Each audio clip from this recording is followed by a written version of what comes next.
ፊልሙ ሲጀምር የምትባል ልጅ በበፊት ትምህርት ቤቷ በመልኳና በባህሪዋ ምክንያት ተማሪዎች ንቋትና ይቀልዱባት እንደነበረ እናያለን።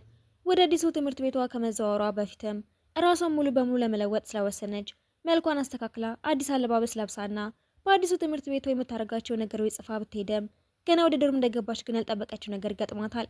አንድ ረጅም ተማሪ ሌላውን ተማሪ ላይ እንደ ርዕሰ መምህር እየጮኸ ሲያዋርደው ስታየም አሁንም ዝም ካልኩኝ በዚሁ ትምህርት ቤትም እንደ ድሮ ፈሪኝ ነው የምቀረው ብላ በማሰብ በድፍረት ወደ ጉልቤቱ ጠግታ አቆም፣ ለምን ትጮህበታለህ?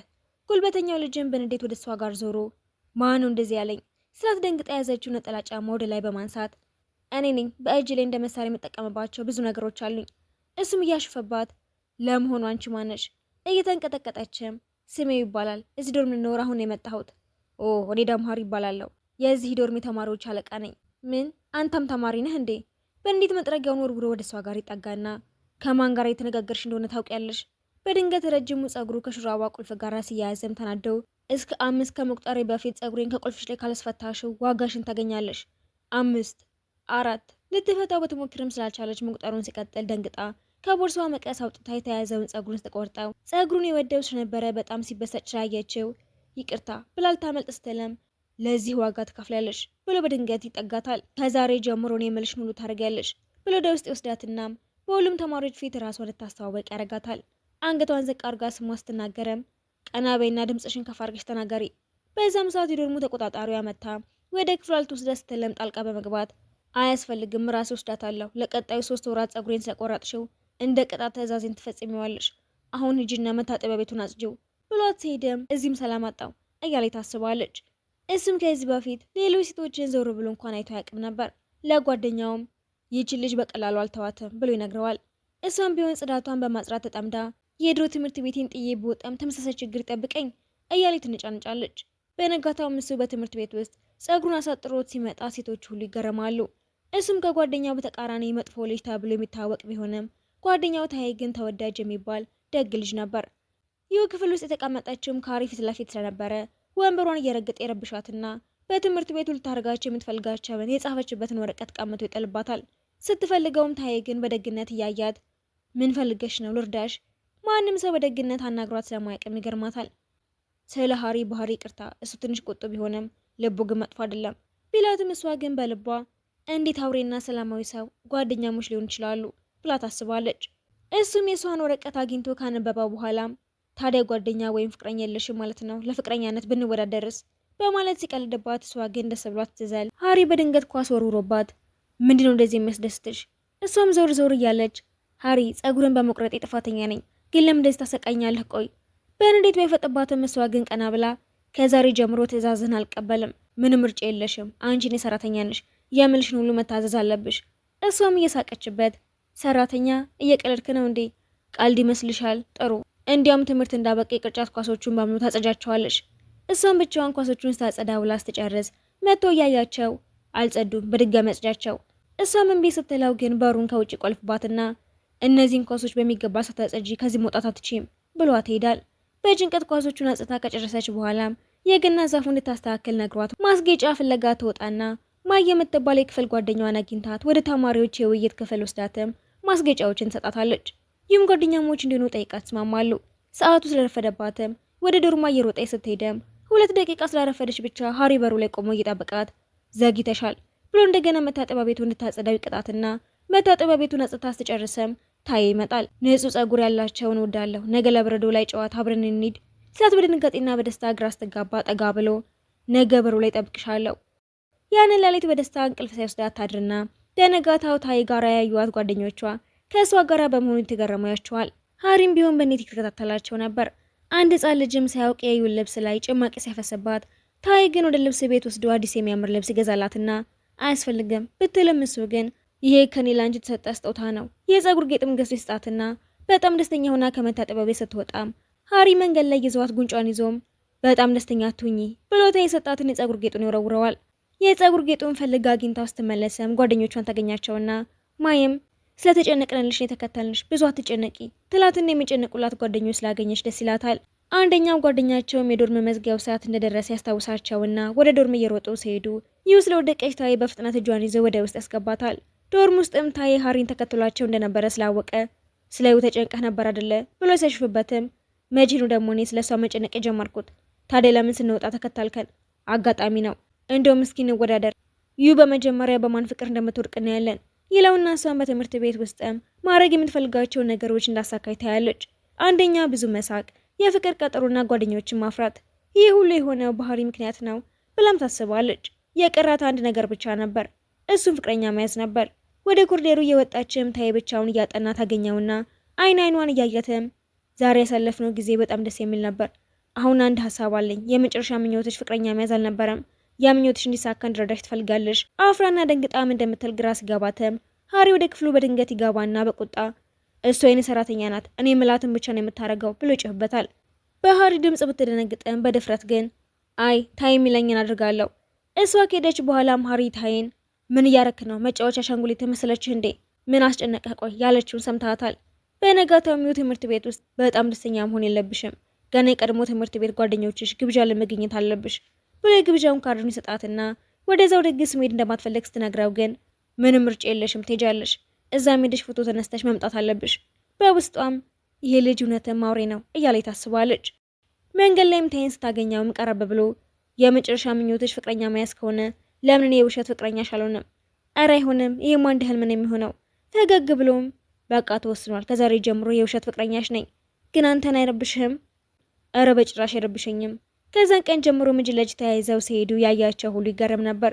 በዚህም መሃል ሱሱ የምትባል ከሌላ ሀገር የመጣች የሃሪ ልጅነት ጓደኛ መታም ታይም ላዩ እሁድ ሙሉ ቀን ቀጠሮ ይኑረን ሲላት በዛን ቀን የቀድሞ ትምህርት ቤት የተማሪዎች ግብዣ እንዳለባት ትነግረውና ፊቷ ሲቀየር አይቶ ሜድ ካልፈለግሽ አትሄጂ፣ ደስ የማይልሽን ነገር እንታረጊ አልፈልግም። በዛም ሰዓት ሱሱ መታ ታገኛቸዋለች። የሃሪና የታይ ልጅነት ጓደኛቸውም ነበረች። ካፌ ገብታም ታይን እና የሆነ ሰው ፍቅረኛ ሆነሃላ ስትለው ፈጠን ብላ አረ እያስመሰልን ነው፣ የእውነት ፍቅረኛሞች አይደለንም። ሱሱም በነገራችን ላይ የመጣሁት በቅርቡ ላገባ ስለሆነ ነው ስትል ሁለቱም እንኳን ደስ ያለሽ ይሏትና ከዩ ጋር እያለችም እናታዬን ትወጂዋለሽ? አረ በጭራሽ። ሱሱም ሃሪን ከልጅነቴ ጀምሮ ወደዋለሁ፣ እሱ ግን አስተውሎኝ እንኳን አያውቅም። እንደ እውነታ ከሆነ አሁንም የመጣሁት ለሱ ብዬ ነው። በሌላ በኩል ታይም ለሃሪ ሱሱን ስላያ ተገርሟል አይደለ? ላንተ ብላን የመጣችው። አረ እንደዚያ ታውራል፣ ታገባ እኮ ነው። ታይም ሱሱም ቢወዳትም እሷ ግን የምትወደው ሃሪን ነበር። ሱሱም ላዩ ታይኔ እንደሚወደኝ ያውቃለሁ፣ ነገር ግን እኔ ሃሪ እንደምወደው ስለሚያውቅ ከሃሪ ጋር ያለው ግንኙነትን ላለማበላሸት ብሎ ነበር ስሜቱን የደበቀው። እኔም ብሆን ለሃሪ እንደማፈቅረው ያልነገርኩት ጓደኝነታቸው እንዳይበላሽ ብዬ ነው። አንቺን ብትሆኚ ከሁለቱ አንዱ ብትወጂ እንኳን ጓደኝነታቸው እንዳታበላሹ ተጠንቀቂ። ዩም እኔ ለሁለቱ ምንም አይነት የፍቅር ስሜት የለኝም እኮ። ሱሱ ግን ይህንን ስላላመነቻት ለዛ ነው ሁለቱንም እንድታገኝ ያረኩሽ፣ ብቻ ጓደኝነታቸውን አስቢ። በኋላ ላይ ሚዩ ታይን ብቻውን ታገኘውና ደህና ነህ? ሱሱ እንደምትወዳት ሰምቻለሁ ስትለውን በመገረም ሱሱ ነገረችሽ? አዎ፣ እሱ ሃሪን ከልጅነታችን ጀምሮ ትወደዋለች። የአንድ ወገን ፍቅር መጨረሻ ሁሌም ህመም ነው። የመጀመሪያ ፍቅር ህመም ደግሞ በቀላሉ አይጠፋም። ታይን አቅፋ ስታጽናናውን ፈገግ ብሎ እሁድ ለሚኖረው ቀጠሮ ተዘጋጂ ስላት ደስ ይላታል። በዛ ቀንም ሃሪን ታገኘውና ዛሬ ቀድሞ ተማሪዎችሽ ግብዣ አይደለም እንዴ? ለምን አልተዘጋጀሽም? መሄድ አልፈልግም። እዛ ያሳለፍኩት ደስ የማይል ነገር ስለሆነ መሄድ አልፈልግም። አሁን ተቀይሬያለሁ፣ እንደ ድሮ አይደለሁም። አረ ተቀይረሻል እንዴ? እኔ ግን ምንም ለውጥ አላየሁብሽም። በደንብ ተቀይሬያለሁ እንጂ አሁን ጥሩ አስባለሁ። ጓደኞችም አግኝቻለሁ፣ መሳቅም ጀምሬያለሁ። እሱም ሂጂ አብረሽ ፎቶ መነሳቱንም እንዳትረሺው። በዛው ሰዓትም ታይ መጥቶ ፍቅረኛና ትእዛዛት ዛሬ ከኔ ጋር ቀጠሮ አላት፣ ካልሄደች ስትመለስ ከባድ ቅጣት ይጠብቃታል ብሎት ይፋጠጣሉ። ዩም የሱሱ ማስጠንቀቂያ ትዝ ይላትና በእሱ ምክንያት ጓደኝነታቸው እንዳይበላሽ ስለፈለገች ወደ ግብዣው ለመሄድ ወስና ብትሄድም ግብዣው ላይ ግን ማንም አላውቃትም ነበር።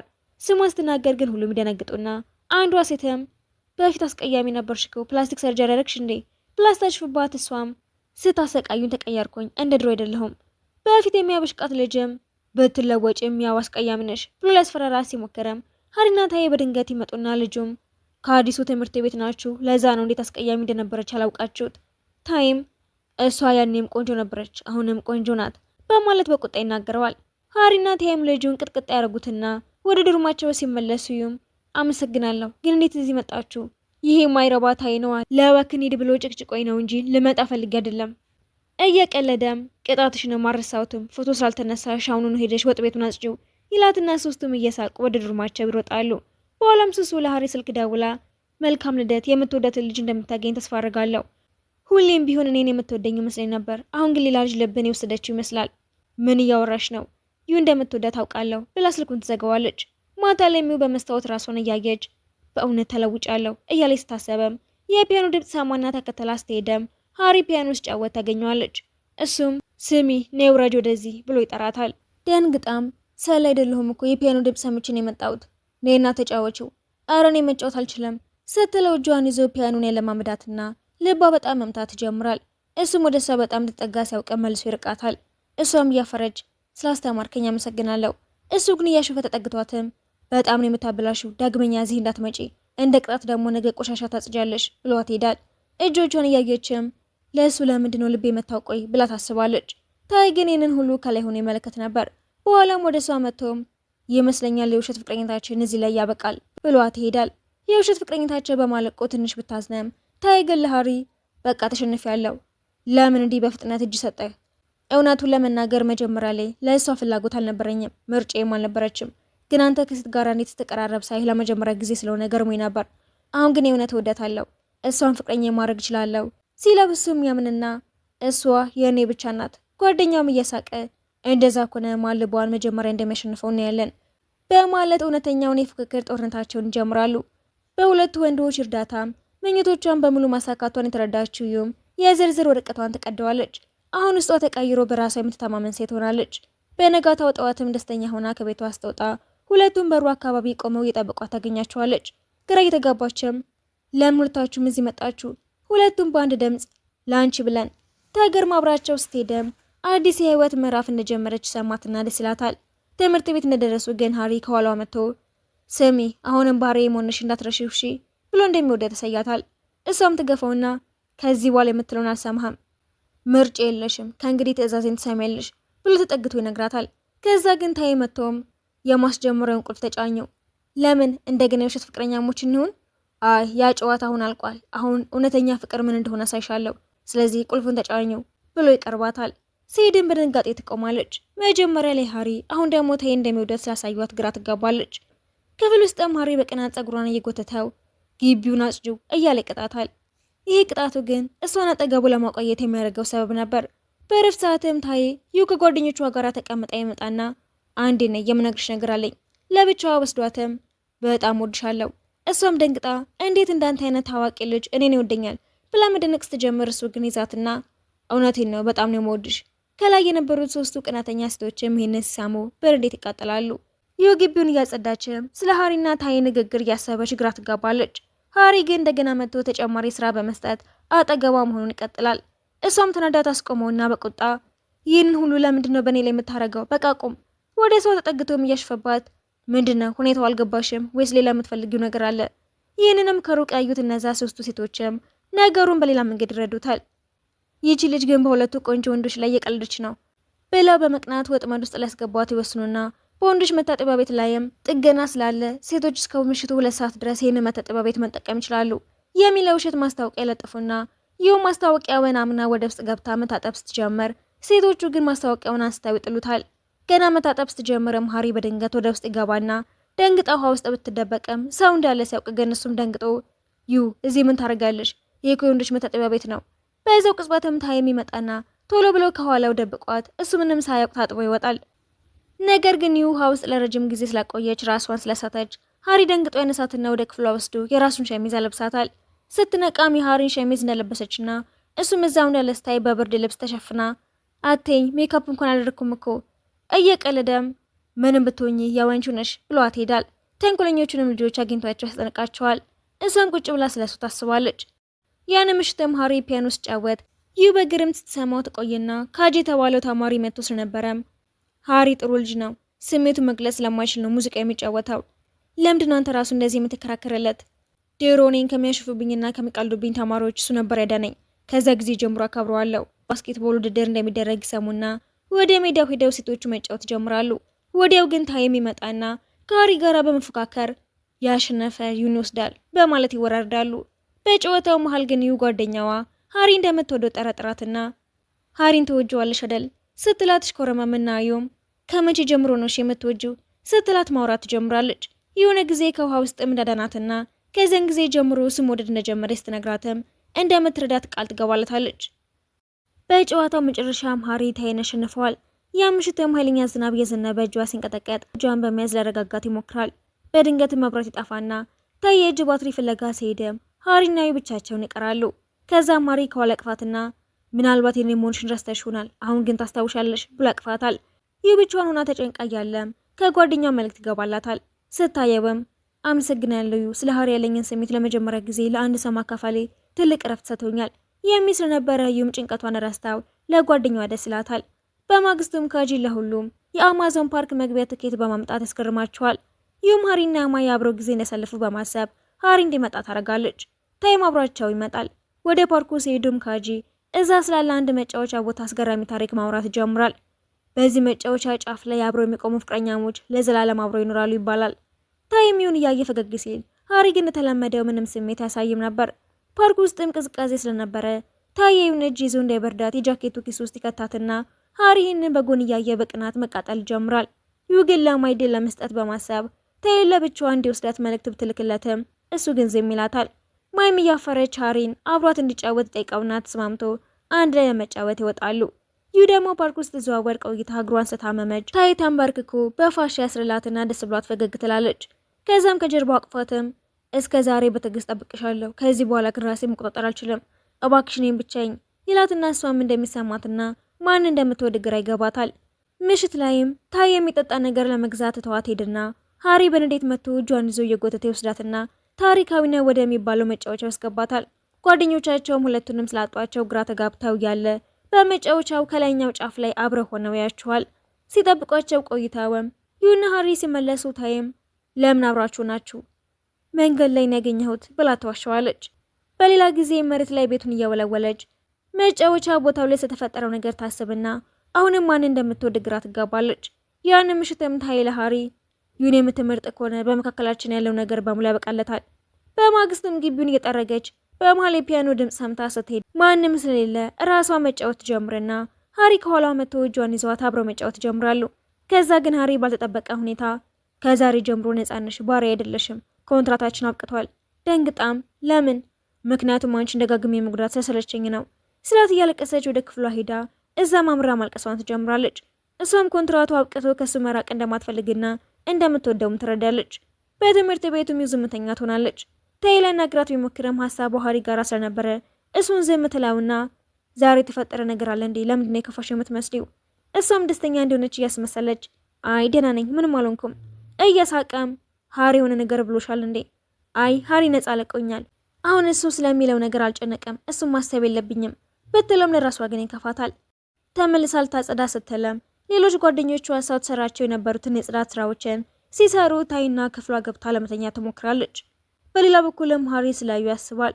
በመጨረሻ የሚውለው ጓደኛዋ ለማይ ይቅርታ ማይ፣ መቼ ነው የተጀመረ አላውቅም፣ ግን ትናንትና ነው የተረዳሁት፣ እኔ ሃሪን ወደዋለሁ ትላትና እሷም ይቅርታ መጠየቅ ያስፈልግሽም፣ የኛ ጓደኝነት በዚህ ምክንያት አይፈርስም፣ አሁንም ጓደኛሞች ነን። እውነቱን ስታውቅም ጓደኝታቸው የሚያበቃ መስሏት በጣም ፈርታ ስለነበረ ትረጋጋለች። በሌላ በኩልም ሃሪ ላዩ ያለውን ስሜት መደበቅ ይቅተዋል። ከዛም ታይም በድጋሚ ቅርጫት ኳስ ግጥሜ ጠራውና ታይም የዚህ ጊዜ ውርዳችን ደግሞ ምንድን ነው? ታውቀዋለህ፣ እስኪ እውነታውን ተቀበለው። ሁሌም ቢሆን በእኔ ምክንያት የምትተወው የምትወዳትን ሴት ሳይቀር ለጓደኛ ብለህ ትተዋታለህ። ምንድን ነው የምታወራው? ጎበዝ ጓደኛ ለመምሰል እንዲማረጉ ኩራት ይሰጥሃል። እስከ ዛሬ የምወዳቸው ሁሉ አንተን የሚወዱ፣ እኔ ግን ሁሌም በአንተ አሸንፋለሁ። ከሁሉም በላይ የሚያመው ግን አንተ እኔን እንደ ተፎካካሪ ያለማየትህ ነው። ሁለቱም በንዴት ውድድሩን ቢጀምሩም ማንም ለማንም አልተሸነፈም ነበር። በመጨረሻ ግን ሃሪ የመጨረሻውን ኳስ አስገብቶ ያሸንፈዋል። በነጋታም ታይ ዩለን ነግራት ይጠራትና ይቅርታ ብላ ሌላ ሰው እንደምትወድ በግልጽ ትነግረዋለች። ፈገግ ብሎም አመሰግናለሁ፣ ለመጀመሪያ ጊዜ በትክክለኛው መንገድ ባህሪ ተሸነፍኩኝ። እሷም ሃሪን ፍለጋ እየሮጠች ትሄዳለች። በትውስታም ሃሪ ግጥሚያውን ሲያሸንፈው እንዳወሩ እናያለን። በመጨረሻም ደውሎላት በ5 ደቂቃ ውስጥ ወደ ፓርኩ እንድትመጣ ይነግራትና መንገድ ላይ ማይን ታገኛታለች። ማይን በፈገግታ በርቺ ሂጂና ንገሪው ብላ ታበረታታታለች። ወደ ፓርኩ ውስጥ ደርሰም 3 ደቂቃ አርፍደሻል፣ ከዚህ በኋላ እኮ ያንተን ትዕዛዝ እንደማልሰማ ነግሬህ ነበር። ፈገግ ብሎም ወደ እሷ እየተራመደ ሀሳቤን ቀይራለሁ፣ ኮንትራታችን ለዘላለም አራዝሜዋለሁ፣ ምክንያቱም አንቺ እኔ ነሽ፣ ትዕዛዝህን መከተል አልፈልግም፣ ግን እወድሃለሁ ስትለው ይደነግጣል። ዘላት አቅፈውና ማፍሮ ገፍትሯት ሊርቃ ሲሞክርም እየሳቀች ተከተለው አፈርክ እንዴ? ወደ እኔ አትጠጊ፣ አለበዚያ ግን ሁሌ ምን ያረግሻለሁ። እሷ ግን አሁንም ንቅንቅ ስላለች አሁንም አፍሮ ትተዋት ሄዳል። እሷም ተከተላው አብረው ሲሆኑ ፊልሙ ይጠናቀቃል።